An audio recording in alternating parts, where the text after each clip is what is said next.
இன்னும் few days நீங்க வந்து போராடிட்டீங்கன்னு வச்சுக்கோங்களேன், நீங்க இந்த சைடு வந்துடலாம். Hi, this is Hemalatha. நான் கரண்ட்டாக ஃபைனல் இயர் எம்பிபிஎஸ் பண்ணுறேன். நான் ரொம்ப ஹாப்பியாக ஃபீல் பண்ணுறேன் தட் என்னோட நீட் ஜர்னி, நான் எப்படி நீட் கிளியர் பண்ணேன், நான் என்னென்ன டாக்டிக்ஸ்லாம் யூஸ் பண்ணி கிளியர் பண்ணேன், அதெல்லாம் வந்து உங்ககிட்ட ஷேர் பண்ணுறதுல எனக்கு ரொம்ப ஹாப்பியாக இருக்குது. இந்த எக்ஸாம் எழுத போகிறவங்களுக்குலாம் ஒரு மைண்ட் செட் இருக்கும். ஒன்லி சிபிஎஸ்சி ஸ்டூடெண்ட்ஸ் தான் அதை கிராக் பண்ண முடியும். நான் வந்து ஆவரேஜாக தான் படிப்பேன். நான் நல்லா படிக்கிற பொண்ணும் பையன்லாம் இல்லை. ஸோ என்னால் கிராக் பண்ண முடியாது, என்னால் டைம் மேனேஜ் பண்ண முடியாது அப்படின்னு சொல்லிட்டு நிறைய இருக்கும். பட் இதெல்லாம் எக்ஸ்பீரியன்ஸ் பண்ணி தான் நான் அந்த சைடு இருந்து இந்த சைடு வந்திருக்கேன். ஓகேங்களா? ஃபர்ஸ்ட் வந்து 10th முடிச்சு 11th 12th என்டர் ஆயிருப்பீங்களா, அவங்களுக்கு நான் பேசுறேன். இப்போ 11th 12th நீங்க கோச்சிங் போறது ஓகே தான். உங்களோட ஸ்கூல் சப்ஜெக்ட்ஸ், இந்த ஸ்கூல் ஆக்டிவிட்டீஸ் இதையும் நான் ஹேண்டில் பண்ணுவேன். சைட் பை சைட் நான் நீட்டுக்கும் நான் ப்ரிப்பேர் பண்ணுவேன். லைக் நான் இவ்வளோ ஒரு நாளைக்கு ஃபிசிக்ஸ்ல 20 சம் சால்வ் பண்றேன், பயாலஜியில் ஒரு சாப்டர் முடிப்பேன். ஸோ இந்த மாதிரி இதையும் நான் ஹேண்டில் பண்ணுவேன், அதையும் ஹேண்டில் பண்ணுவேன்னா நீங்க தாராளமா 11th 12th கோச்சிங் போகலாம். நான் 11th 12th கோச்சிங் போனேனா அப்படி கேட்டீங்கன்னா ஆமா போனேன். பட் எனக்கு வந்து சண்டே மட்டும் தான் கிளாஸ், சண்டே ஒரு நாள் தான் கிளாஸ் இருக்கும். அது எனக்கு வந்து கிளாஸ் மட்டும் போனேன், பட் நான் நீட்டுக்கு ப்ரிப்பேர் பண்ணவே இல்லை. ஆப்வியஸா சேம் சப்ஜெக்ட்ஸ் சேம் சாப்டர்ஸ் தான். எனக்கு இன்ஸ்டியூட்ல சொல்லி கொடுக்கறத வச்சு நான் வந்து ஸ்கூல் எக்ஸாம்ஸ்லாம் நல்லா எழுதிட்டு இருந்தேன். பட் நீட்டுக்கு நான் ப்ரிப்பேர் பண்ணவே இல்லை. நீட் சம் சால்வ் பண்றது, எக்ஸாம்ஸ் எழுதுறது, அது எதுவுமே பண்ணவே இல்லை. So totally 11th and 12th நான் வந்து கோச்சிங் சென்டர் போய் ப்ரிப்பேர் பண்ணது வேஸ்ட் தான் நான் சொன்னேன். எனக்கு வேஸ்ட் ஆயிருச்சு. இப்போ நீங்க 11th and 12th coaching centre போய் சைட் பை சைட் நான் சம் சால்வ் பண்ணுவேன், எக்ஸாம்ஸ் அட்டன் பண்ணுவேன், மாக் டெஸ்ட் அட்டன் பண்ணுவேன், அப்படி இருந்தீங்கன்னா மட்டும் நீங்க வந்து 11th 12th இன்வெஸ்ட் பண்ணி கோச்சிங் சென்டர் போங்க, இல்லைன்னா போகாதீங்க. ஓகேங்களா? நான் படிக்க மாட்டேன், நான் ஸ்கூல்ல தான் கான்சென்ட்ரேட் பண்ணுவேன், தியரி எக்ஸாம்ஸ் தான் கான்சென்ட்ரேட் பண்ணுவேன், சம் சால்வ் பண்ண மாட்டேன் அப்படி இருந்தீங்கன்னா தயவு செஞ்சு பண்ணாதீங்க. 12th முடிச்சுட்டு வேணா ஒரு 1 month கிராஷ் கோர்ஸ்ல நீங்க பண்ணலாம், இல்ல 1 year கம்ப்ளீட்டா இதுக்கு நீங்க ஸ்பெண்ட் பண்ணி பக்காவா படிச்சு நீங்க என்டர் ஆகலாம். ஸோ அது 10th முடிச்சு போற ஸ்டூடெண்ட்ஸ்க்கு நான் சொல்றது. இப்போ 11th என்டர் ஆன ஸ்டூடெண்ட்ஸ் வந்து நான் இப்போ படிக்கல, ஆனா 12th முடிச்சு 1 month கிராஷ் கோர்ஸ் அட்டன் பண்ணி நான் வந்து எக்ஸாம் எழுதுறேன், அந்த மாதிரி இருந்தீங்கன்னா உங்களுக்கு நான் ஒரு அட்வைஸ் சொல்றேன். 11th 12th நீங்க ஸ்டேட் போர்டா இருந்தாலும் சரி, சிபிஎஸ்சியா இருந்தாலும் சரி, கம்ப்ளீட்டா படிங்க. சிபிஎஸ்சினா கொஞ்சம் ஈஸியா இருக்கும். ஏன் அப்படின்னா சேம் புக்ஸ், என்சிஆர்டி புக்ஸ் தான் அவங்க படிப்பாங்க, அதுதான் நீட்டுக்கும் வரும். ஸோ அவங்களுக்கு ஈஸியா இருக்கும் படிக்கிறதுக்கு, அதே சென்டென்ஸ் தான் வர போறதுனால. பட் ஸ்டேட் போர்டுக்கு அப்படி கிடையாது. சேம் சாப்டர்ஸ் இருந்தாலும் பட் புக் டிஃபர் ஆகும், கொஞ்சம் அட்வான்ஸ்டாகவே இருக்கும் ஸ்டேட் போர்டுக்கு. ஸோ நீங்க என்ன பண்றீங்கன்னா side by side state board ஸ்டூடெண்ட்ஸ்லாம் என்சிஆர்டி புக் வாங்கி படிங்க. படிச்சுட்டு பிசிக்ஸ் கெமிஸ்ட்ரி வரும்போது ஸ்டேட் போர்ட் புக்லயே சம்ஸ்லாம் கொடுத்துருப்பாங்க, அதை சால்வ் பண்ணுங்க. அதை சால்வ் பண்ணி ப்ராக்டிஸ் பண்ணுங்க. 11th 12th படிக்கும் போதே நீட்டோட சாப்டர்ஸை படிங்க, சைட் பை சைட் சால்வ் பண்ணுங்க. சால்விங் ஸ்கில்ஸ் இருக்கணும் கண்டிப்பா. ஓகேங்களா? ஸோ இந்த 11th 12th இதை நீங்க ஷார்ப் பண்ணிட்டீங்கன்னா, இதை நீங்க பக்கா பண்ணிட்டீங்கன்னு வச்சுக்கோங்களேன், 12th முடிச்சு ஒரு 1 month கிராஷ் கோர்ஸ்ல நீங்க ஓரளவுக்கு ரிவைஸ் பண்ற மாதிரி அவங்க சொல்லியும் கொடுப்பாங்க, நீங்க ரிவைஸ் பண்ற மாதிரி இருக்கும். பிளஸ் மார்க் டெஸ்ட்லாம் நீங்க எழுதி முடிச்சிடலாம். எழுதி முடிச்சுட்டு நீங்க எக்ஸாம் எழுதிடலாம். இது ஓகேங்களா? இல்ல நான் 11th 12th படிக்கல, இப்போ நான் ரிப்பீட் பண்ண போறேன், 12th முடிச்சு ஒரு வாட்டி எக்ஸாம் எழுதுனா மார்க் கம்மியாயிருச்சு, இப்போ நான் ஒன்னே ரிப்பீட் பண்ண போறேன்னா ஓகே. அதுக்கு முன்னாடி நான் எத்தனை வாட்டி ரிப்பீட் பண்ணேன், நான் எவ்வளவு மார்க்ஸ் எடுத்தேன்னு சொல்றேன். ஃபர்ஸ்ட் 10th 11th 12th படிச்சேன். ஐ ஆல்ரெடி செட் தட் நான் 11th 12th நீட்டுக்குன்னு ப்ரிப்பேர் பண்ணல. ஸோ அது முடிஞ்சா 12th முடிச்சு சும்மா எக்ஸாம் எழுதுனேன், பாஸ் ஆனேன், ஜஸ்ட் பாஸ் ஆனேன். ஒரு ஐடியா கிடைச்சிச்சு, நீட் பேப்பர் எப்படி இருக்கும், எப்படி டைம் மேனேஜ் பண்ணணும், அதெல்லாம் எனக்கு தெரிஞ்சிச்சு. தென் 1 year ரிப்பீட் பண்ணலாம் அப்படின்னு சொல்லிட்டு ரிப்பீட் பண்ணலான்றப்போ தான் கோவிட் டைம் அது. ஸோ ஆன்லைன் கிளாஸஸ் தான் வச்சாங்க. நான் ஆன்லைன்ல படிச்சதால எனக்கு சீட் கிடைக்கல அப்படின்ட்டு நான் ரீசன் சொல்ல மாட்டேன். ஆன்லைன் கிளாஸ் நான் படிச்ச இன்ஸ்டியூட்ல ரொம்ப சூப்பராகவே எடுத்தாங்க. பட் என்ன ஆச்சுன்னா, நான் ஒழுங்கா மாக் டெஸ்ட் எழுதலை, டெஸ்ட் எல்லாம் வந்து கட் அடிச்சுட்டு இருந்தேன். என்னோட மைண்ட் செட் எப்படி இருந்துச்சுன்னா, நான் படிக்கல, நான் படிச்சா எக்ஸாம் நல்லா எழுதுறேன், ஸோ நான் படிச்சுட்டு அப்புறமா டெஸ்ட் எழுதுறேன். ஆன்லைன் டெஸ்ட் தானே, ஸோ வீட்ல தான் எழுதுவோம், அவங்க யாரும் நம்மளை பார்த்துட்டும் இருக்க போறது இல்லை. ஸோ நான் எப்படி இருப்பேன்னா, நான் ஓகே நான் இன்னும் படிச்சு முடிக்கல, படிச்சு முடிச்சுட்டு நம்ம எக்ஸாம் எழுதலாம், அப்போ கரெக்டாக எழுதுவோம். நான் படிக்காம எக்ஸாம் எழுதுறது வேஸ்ட் தானே, அந்த மைண்ட் செட்ல that is totally wrong mind செட்ல நான் அந்த ஃபர்ஸ்ட் ரிப்பீட் பண்ணேன். But somehow I managed and took 450 நினைக்கிறேன், 450 மார்க்ஸ் போல எடுத்தேன். எனக்கு பிடிஎஸ் செல்ஃப் ஃபினான்சிங் கிடைச்சிச்சு. பட் ஓகே இது வேணாம் அப்படின்ட்டு நான் ஒரு 2-3 ஒரு நியர்லி ஒரு 4 months என்ன பண்றதுன்னு தெரியாம உட்காந்துட்டு இருந்தேன். And also I felt like நம்ம ஏமாத்திட்டோம் ஒழுங்கா எக்ஸாம் எழுதல, பேரண்ட்ஸ் ஏமாத்திட்டோம், டெஸ்ட் எழுதாம எழுதிட்டேன்னு சொல்லுவேன், மார்க்ஸ் மாத்தி சொல்லுவேன். ஸோ எனக்குள்ள ஒரு கில்ட்டி ஃபீலிங் இருந்துச்சு. நம்ம இப்படி பேரண்ட்ஸ் ஏமாத்திட்டோம், நம்மளே ஏமாத்திட்டோம், காட் ஏமாத்திட்டோம், அந்த மாதிரி சொல்லிட்டு லாஸ்ட் ஒன் ட்ரை பட் நான் ரொம்ப ஹானஸ்டா நல்லா படிச்சு எல்லா எக்ஸாமும் படிச்சனோ இல்லையோ, எவ்வளோ மார்க் எடுத்தாலும் ஒரு மார்க் கூட மறைக்காம பேரண்ட்ஸை சொல்லி ஒரு எக்ஸாம்ஸ் கூட மிஸ் பண்ணாம எல்லாமே அட்டன் பண்ணி எந்த அளவுக்கு படிச்சிருக்கணும் அப்படி எழுதணும்னு சொல்லி ஒரு லாஸ்ட் ட்ரை என் வீட்டில் கெஞ்சி காலில் விழுந்து கேட்டு எனக்கு ஒரு 6 months தான் இருந்துச்சு அப்போ டைம். எனக்கு இந்த 6 months நீங்கள் கொடுங்க, நான் வந்து ட்ரை பண்ணுறேன் ஒரு லாஸ்ட் ட்ரை அப்படின்னு சொல்லி அந்த லாஸ்ட் ட்ரையில் என்னோட பெஸ்ட்டை நான் கொடுத்தேன். என்னால் எப்படி படிக்க முடியுமோ அந்த அளவுக்கு படித்தேன். எல்லாமே படித்து முடிச்சுட்டு எக்ஸாம் எழுதினேன். 10 பாதி எக்ஸாம் எழுதும் போதே எனக்கு தெரிஞ்சிருச்சு எனக்கு கண்டிப்பாக சீட்டு கிடைச்சிரும் அப்படின்ட்டு. ஐ டுக் நான் 2022 எக்ஸாம் எழுதினேன். 545 மார்க் எடுத்தேன். என்னோட கேட்டகரிக்கு அது ஒரு நல்ல ஸ்கோர் தான். ஸோ எஸ், சீட் கிடைச்சது. நான் நினச்சி கூட ஐ ட்ரூலி பிலீவ் தட் நான் இவ்வளோ எஃபர்ட்ஸ் போட்டிருக்கேன், இந்த சீட் எனக்கு தான் இருக்குது அப்படின்னா கண்டிப்பாக கடவுள் எனக்கு கொடுத்துருவாரு. இல்லை காட் வந்து எனக்கு வேற பிளான் வச்சிருக்காரு, நான் வேற இடத்துல நல்லா இருப்பேன், ஷைன் ஆவேன் அப்படின்ட்டு நினச்சிருந்தாங்கன்னா எனக்கு இது கிடைக்காது அப்படின்னு சொல்லிட்டு தான் நான் படிச்சுட்டு இருந்தேன். நான் வந்து எனக்கு கண்டிப்பாக சீட் கிடைக்கணும் அப்படி நான் படிக்கவே இல்லை. என்னோட பேரண்ட்ஸ் கிட்டே அதான் சொன்னேன், நீங்கள் எக்ஸ்பெக்ட் பண்ணாதீங்க, நான் என்னோட பெஸ்ட்டு கொடுக்குறேன், கடவுள் வச்சிருந்ததுன்னா நம்ம கொடுப்பாரு அப்படின்னு சொல்லிட்டு. ஸோ ஃபர்ஸ்ட் திங் நான் பேரண்ட்ஸ்க்கு ஒன்று சொல்கிறேன், நீங்கள் வந்து உங்களுடைய பசங்களை ப்ரெஷர் பண்ணாதீங்க, ஓகேங்களா? எப்படியாவது வாங்கிடணும் டார்ச்சர் பண்ணாதீங்க. அவங்களே ஆக்சுவலி மென்டலி ரொம்ப அஃபெக்டடாக இருப்பாங்க, ஓகேங்களா? ஸோ அவங்க கிட்ட நீங்கள் ஜஸ்ட் உங்கள் மனசில் இருக்கலாம், ஓகே என் பொண்ணோ என் பையனோ டாக்டர் ஆகணும், பெரிய ஆள் ஆகணும், அது இருக்கட்டும் மனசில். பட் நீ அவங்க கிட்ட சொல்லும் போது உன்னால் எவ்வளோ எஃபர்ட் போட முடியுமோ, உன்னால் எவ்வளோ பெஸ்ட் கொடுக்க முடியுமோ கொடு, அப்பா நான் இருக்கேன், அம்மா நான் இருக்கேன், நான் பாத்துக்கிறேன் அப்படின்னு நீங்க சொல்லுங்க. அந்த ஒரு வார்த்தைக்காக அவங்க சூப்பரா படிப்பாங்க. கண்டிப்பா சொல்றேன், அவங்களோட பெஸ்ட் கொடுப்பாங்க. நீங்க இப்படி அவங்களுக்கு மென்டலி சப்போர்ட்டிவா இருந்தீங்கன்னு வச்சுக்கோங்களேன், கண்டிப்பா அவங்க கிராக் பண்ணிடுவாங்க. ஒரு நீட் ஆஸ்பிரன்ஸ்க்கு தேவையான விஷயமே மென்டல் சப்போர்ட் தான். ஸோ அதை நீங்க ரிலேட்டிவ்ஸ் கண்டிப்பா 4-5 பேர் ரிலேட்டிவ்ஸ் கண்டிப்பா வந்து ஏதாச்சும் சொல்லுவாங்க, பேசுவாங்க. எனக்கும் அப்படிதான் இருந்துச்சு.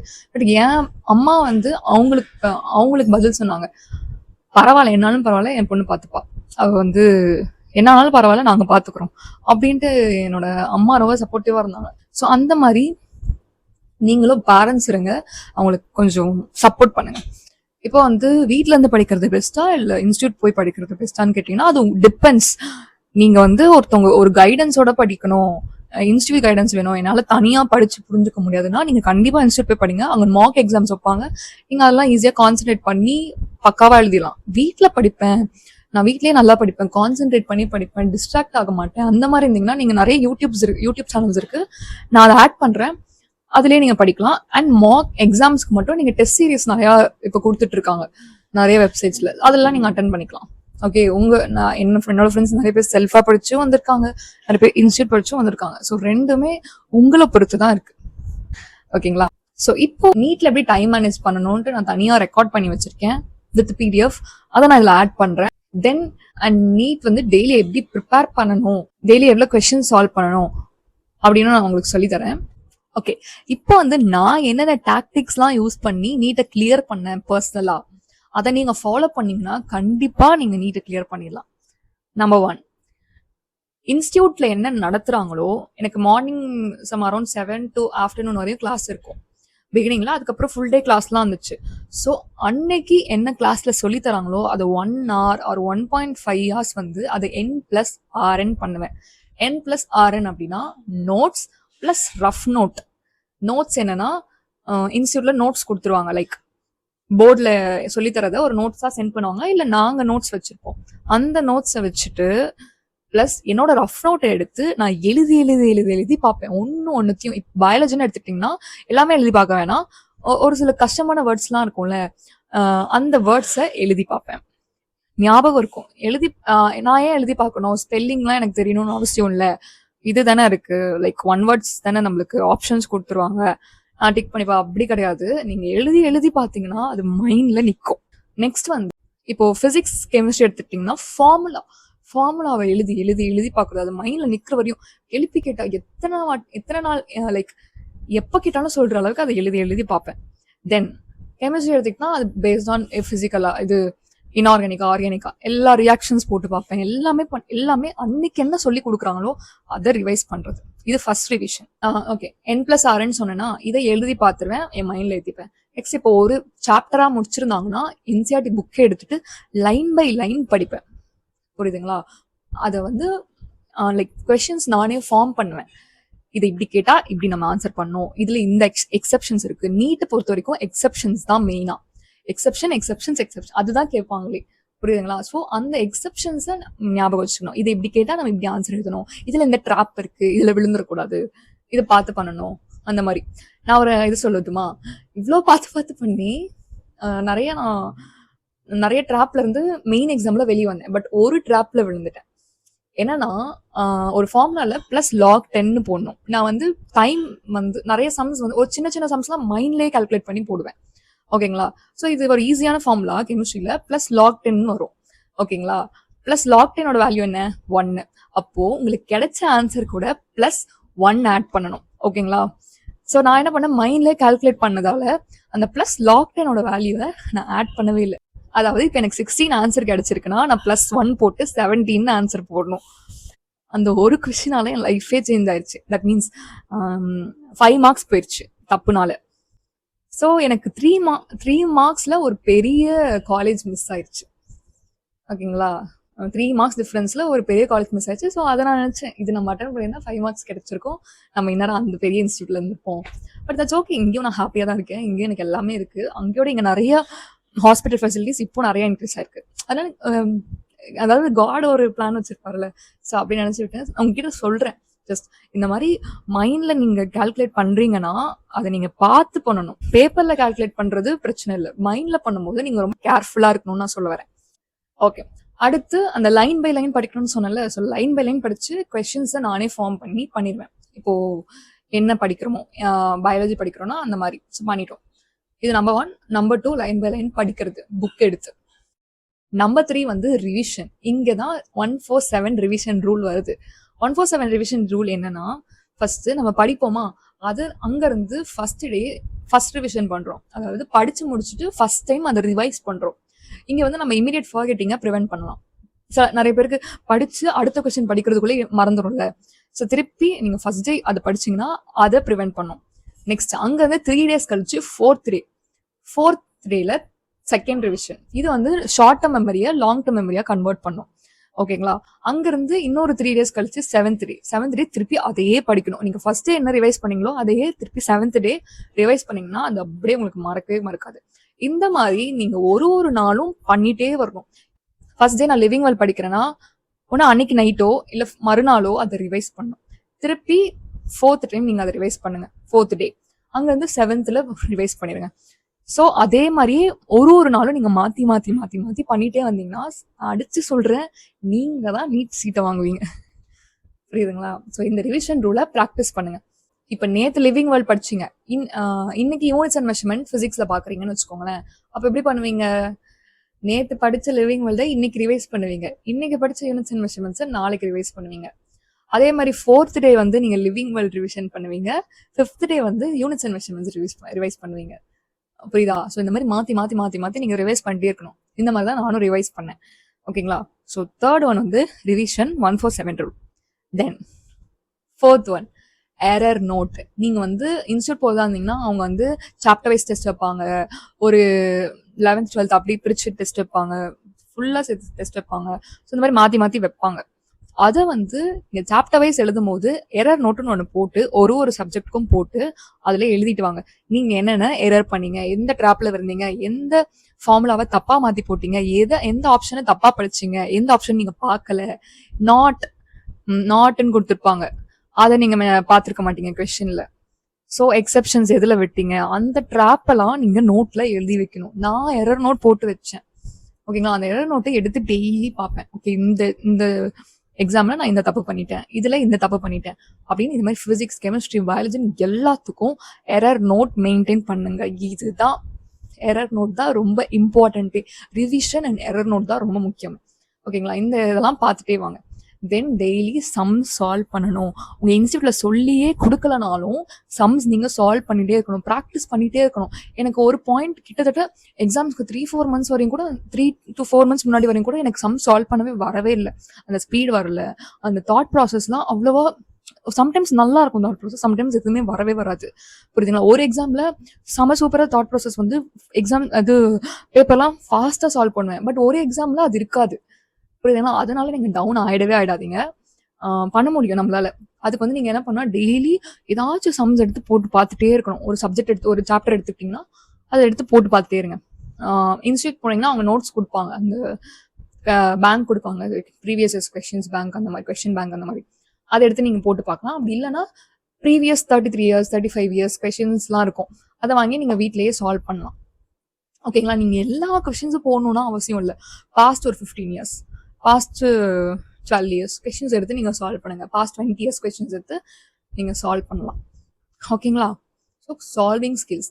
தென் ஷேடிங். உங்களுக்கு எப்பப்பெல்லாம் வந்து டைம் கிடைக்குதோ ஃபாஸ்ட்டாக ஷேட் பண்ண கூட நீங்கள் ப்ராக்டிஸ் பண்ணலாம். அது ஒரு 1 minute கூட ஆகாது. ஓகேங்களா?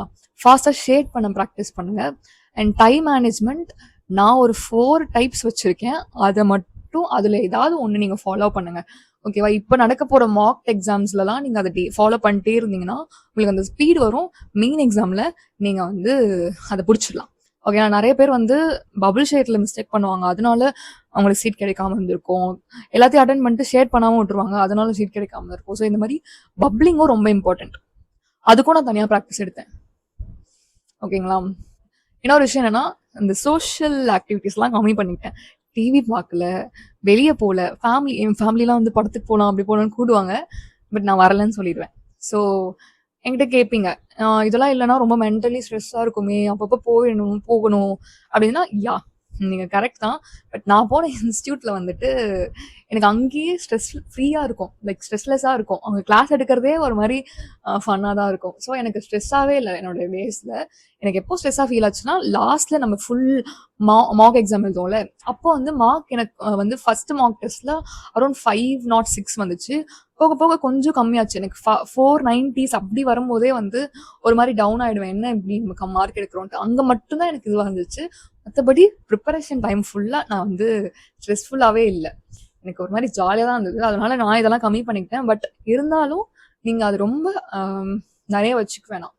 டிவி பார்க்குறது, வெளியே போகிறது. இப்போ என்னைக்காச்சும் நீங்கள் ஒரு சம்மேட்டிவாக ஒரு எக்ஸாம் எழுதுவீங்களா, அன்னைக்கு ஈவினிங் ஃபுல்லாக ஃப்ரீயாக இருந்துக்கோங்க. அன்னைக்கு ஈவினிங் ஃபுல்லாக வெளியே போங்க. எக்ஸாம் எழுதி முடிச்ச அன்னைக்கு ஃப்ரீயாக இருந்துக்கோங்க. நாங்கள் அப்படி பண்ணோம். எக்ஸாம் முடிஞ்ச அன்னைக்கு ஃபுல்லாக நோ ஒர்க், படிக்க மாட்டோம், எதுவும் பண்ண மாட்டோம், ஃப்ரீயாக இருந்தோம். படிக்கிறவங்க படிப்பாங்க. நான் வந்து அந்த மாதிரி எக்ஸாம் முடிச்ச அன்னைக்கு ஃபுல்லாக ஃப்ரீயாக இருப்பேன், ஒரு ஸ்டார்டிங் ஒரு 6-7 months வரையும். ஸோ அந்த மாதிரி நீங்கள் அப்போ வெளியே போய்க்கலாம். மற்றபடி ஃபோன் யூஸ் பண்ணுறது இதெல்லாம் வந்து கொஞ்சம் அவாய்ட் பண்ணிக்கோங்க. ஏன்னா நம்ம கொஞ்ச நாள் தான் படிக்க போகிறோம், நம்ம லைஃப்காக படிக்கிறோம், நம்ம ஃப்யூச்சருக்காக படிக்கிறோம். ஸோ அந்த 1 year or 7 to 8 months வந்து நம்ம இதெல்லாம் சாக்ரிஃபைஸ் பண்ணுறதுல ஒன்றும் ஆகிட போகிறது. ஒரு பியூட்டிஃபுல் கோட் இருக்குது, sacrifice for what you want or what you want will sacrifice you. So உங்களுக்கு என்ன வேணுமோ அதுக்காக நீங்கள் சாக்ரிஃபைஸ் பண்ணுங்க. அப்படி இல்லைன்னா வேணுன்றது உங்களை சாக்ரிஃபைஸ் பண்ணிடும். ஓகேங்களா? ஸோ அந்த ஒயிட் கோட் போடணும், அந்த ஸ்டெத் நம்ம கிட்ட இருக்கணும், இந்த மாதிரி நம்ம நேம் பிரிண்ட் பண்ணி ஒரு ஸ்க்ரப் போடணும், இப்படி உட்காரணும் அப்படின்ட்டு ஒரு வெறியா படிங்க. உங்களுக்கு இங்கே தான் வரணும் அப்படின்னா கண்டிப்பாக நீங்கள் வந்து வந்துடுவீங்க. ஸோ என்னோட மெயில் ஐடி நான் உங்களுக்கு ஆட் பண்ணுறேன். உங்களுக்கு எந்த டவுட் இருந்தாலும் நீங்கள் வந்து எனக்கு மெயில் பண்ணுங்கள். ஓகேங்களா? இப்போ எனக்கு இன்ஸ்டாகிராமில் நிறைய பேர் டவுட் கேட்டிருந்தாங்க டிஎம்ல, பட் என்னால் டிஎம் அவ்வளோவா பார்க்க முடியல. ஸோ கண்டிப்பாக நீங்கள் என் மெயில் ஐடி கொடுக்குறேன், மெயில் பண்ணுங்கள். அண்ட் இன்ஸ்டாகிராமில் ஒரு சேனல் இருக்குது நீட் ஸ்டூடெண்ட்ஸ்க்காக, அந்த சேனலில் நான் டெய்லி அப்டேட் பண்ணிட்டு இருப்பேன். ஸோ உங்களுக்கு வேணால் அந்த சேனல் நேம் ஆட் பண்ணுறேன், என்னோட இன்ஸ்டாகிராம் நேம் ஆட் பண்ணுறேன், அதில் போய் அந்த சேனல் ஜாயின் பண்ணிக்கோங்க. பயோவில் லிங்க் இருக்கும், ஜாயின் பண்ணிக்கோங்க. நெக்ஸ்ட்டு நான் புதுசாக இன்ஸ்டியூட் ஜாயின் பண்ண போகிறேன். ஏதாச்சும் ஒரு நல்ல இன்ஸ்டியூட் வேணும் அப்படின்னா என்கிட்ட கேளுங்க, நான் உங்களுக்கு ரெஃபர் பண்ணுறேன் அஃபோர்டபுள் ப்ரைஸஸ்லேயே. அண்ட் புக்ஸ் வேணும், எனக்கு என்ன புக்ஸ் வாங்கணும், எதை படிக்கணும்னு தெரிலன்னு சொன்னாலும் நீங்கள் என்கிட்ட கேட்கலாம், நான் ஆன்சர் பண்ணுறேன். அண்ட் என்ன கொஸ்டின் தாங்க யூஸ் பண்ணணும்னு தெரில அப்படி இருந்தீங்கனாலும் என்கிட்ட கேளுங்க, அதுக்கு ஆன்சர் பண்ணுறேன். அண்ட் சாப்டர் வைஸ் வந்து நான் சிம்பிளாக ஒரு நோட்ஸ் கிரியேட் பண்ணி வச்சுருக்கேன் பயாலஜி, ஃபிசிக்ஸ், கெமிஸ்ட்ரிக்கு. ஸோ அந்த நோட்ஸ் உங்களுக்கு வேணும்னா நீங்கள் வந்து எனக்கு மெயில் பண்ணுங்கள், ஆர் நான் இதிலே ஆட் பண்ணுறேன், அந்த நோட்ஸ் நீங்கள் வாங்கிக்கலாம். ஓகேங்களா? அந்த நோட்ஸ்ல ஒன்றும் இல்லை, லைக் ஒரு ஒரு சாப்டருக்கும் important points, like last minute நீங்க வந்து எக்ஸாம்ஸ் போறதுக்கு முன்னாடி ஃபுல் புக்கே எடுத்து ரிவைஸ் பண்ண முடியாது. உங்களுக்கு நோட்ஸ்லாம் எழுதி வைக்கிறதுக்கும் டைம் இருக்காது. அண்ட் ஈவன் நீங்க இன்ஸ்டியூட்ஸ்ல வைக்கிற எக்ஸாம்ஸே லாஸ்ட் டைம் ரிவைஸ் பண்றதுக்கு அந்த நோட்ஸ் உங்களுக்கு ரொம்ப யூஸ்ஃபுல்லா இருக்கும். ஓகேங்களா? அதுல வந்து important points, exceptions, previous year questions, repeatedly asked questions, so அந்த மாதிரி எல்லாத்தோட கான்செப்டும் அதில் பாயிண்ட்ஸா நான் போட்டு வச்சிருக்கேன். உங்களுக்கு அது வேணும்னா நீங்க வாங்கிக்கலாம். ஓகே, என்கிட்ட பேசுறதுக்குலாம் வந்து தயக்கப்படாதீங்க, பயப்படாதீங்க. நான் ரொம்ப ஃப்ரீயா ஜாலியா பேசுறேன். ஓகேங்களா? எந்த டவுட் இருந்தாலும் நீங்க என்கிட்ட கேட்கலாம். ஸோ எஸ், இன்னும் ஃபியூ டேஸ் தான் இருக்கு. நீங்க அந்த சைடு இருக்கீங்க, இன்னும் ஃபியூ டேஸ் நீங்க வந்து போராடிட்டீங்கன்னு வச்சுக்கோங்களேன், நீங்க இந்த சைடு வந்துடலாம். So love you all, bye, all the very best, God bless you.